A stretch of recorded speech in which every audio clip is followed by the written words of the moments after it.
Olá, meus amigos, minhas amigas, tudo bem com vocês? Vamos então retomar o nosso curso de contratos. Essa é a nossa aula de número 3.4, parte 2. Nós estamos estudando o princípio da boa-fé objetiva, né? Um dos mais importantes princípios do direito contratual. Então, como o assunto é extenso, né, eu acabei também optando por dividir aí essa aula em partes. E agora nós vamos estudar, vou começar aqui a compartilhar a tela, as funções da boa-fé objetiva, né? Então, nosso tópico 3.4.3, funções da boa-fé objetiva. Bom, a doutrina defende que a boa-fé objetiva ela tem três grandes funções para nós, né?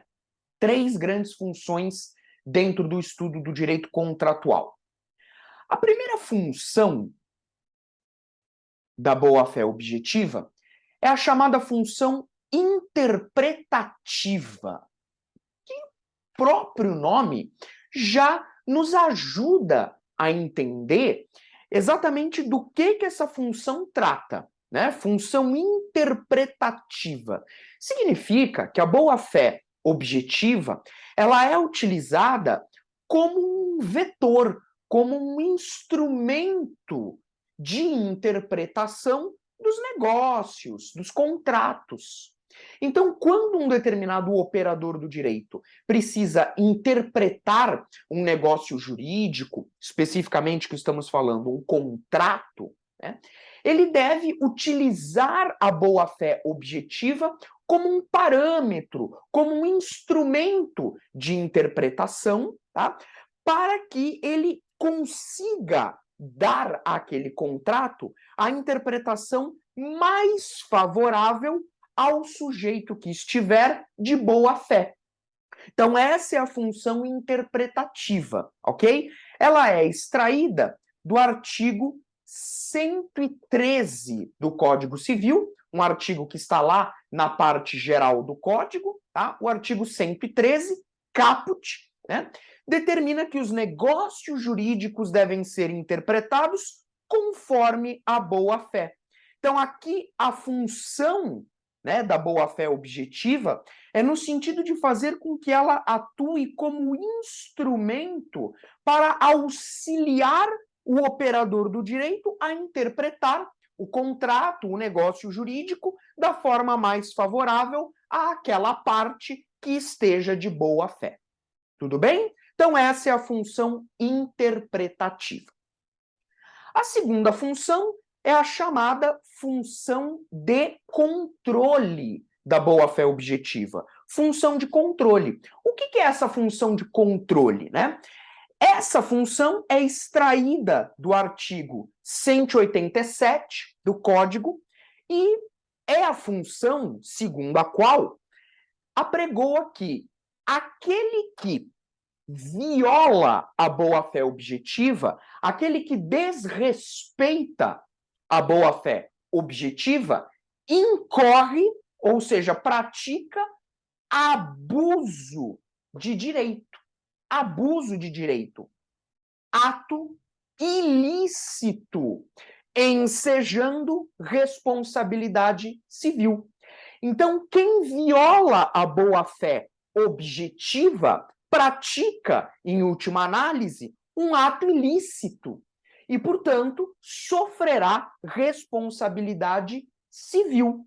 Tudo bem? Essa é a função de controle da boa-fé objetiva, extremamente importante. E, por fim, a terceira função é a chamada função de integração, ok? Função de integração, que nós extraímos do artigo 422 do Código, que diz assim: os contratantes são obrigados a guardar, assim na conclusão do contrato, como em sua execução, os princípios de probidade e boa-fé. Então, essa função aqui, ela diz o seguinte: a boa-fé objetiva deve ser respeitada, deve ser observada em todas as fases do contrato. Ou seja, a boa-fé objetiva precisa estar presente na fase pré-contratual, na fase contratual, ou seja, durante a execução do contrato, e pós-contratual. Então, a boa-fé objetiva, ela precisa ser observada antes, durante e depois da execução do contrato. Alguns exemplos, né, que a gente pode citar. Bom, exemplo de boa-fé objetiva na fase pré-contratual. É o famoso caso dos tomates. Caso dos tomates. Não sei se você já ouviu falar do caso dos tomates. É um caso, um pouco antigo, que aconteceu aqui no Brasil, mas foi um dos grandes marcos de aplicação da boa-fé objetiva na fase pré-contratual. Esse caso aqui, o caso dos tomates, ele foi julgado há uns anos atrás pelo Tribunal de Justiça do Rio Grande do Sul, né? E envolvia a empresa Sica, né? A famosa empresa Sica. Essa empresa fazia o seguinte: ela procurou alguns agricultores, na época, e distribuía para esses agricultores algumas sementes de tomate, né? Daí o nome, caso dos tomates. Então ela chegava para alguns agricultores, entregava sementes de tomate e falava assim: ó, agricultores, plantem esses tomates, que quando vier a safra, eu me comprometo a comprar de vocês esses tomates. Tudo bem? E isso ocorreu durante várias vezes, né? Então a empresa ia, entregava as sementes, os agricultores plantavam, nasciam os tomates e a empresa ia lá e comprava aqueles tomates. Isso aconteceu durante um tempo, até que num determinado momento, numa determinada ocasião, a empresa entregou as sementes para os agricultores, eles plantaram os tomates, vieram os tomates e a empresa não quis comprar a produção, não quis comprar a safra. O que os agricultores fizeram? Entraram com ações perante o Poder Judiciário, né, buscando aí indenizações, etc., alegando quebra da boa-fé. E o Tribunal de Justiça do Rio Grande do Sul acolheu a tese dos agricultores, né, condenando a empresa.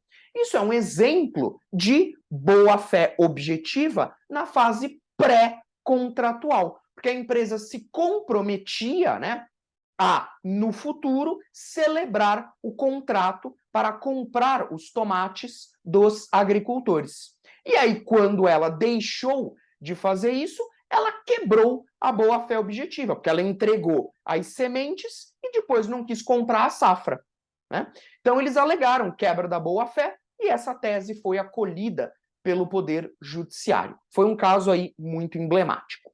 Então, esse é o exemplo de boa-fé objetiva na fase pré-contratual, e nós temos exemplo de boa-fé objetiva na fase pós-contratual também, quando nós analisamos que o credor ele tem o dever de retirar o nome do devedor do cadastro de inadimplentes depois que a dívida é paga, né?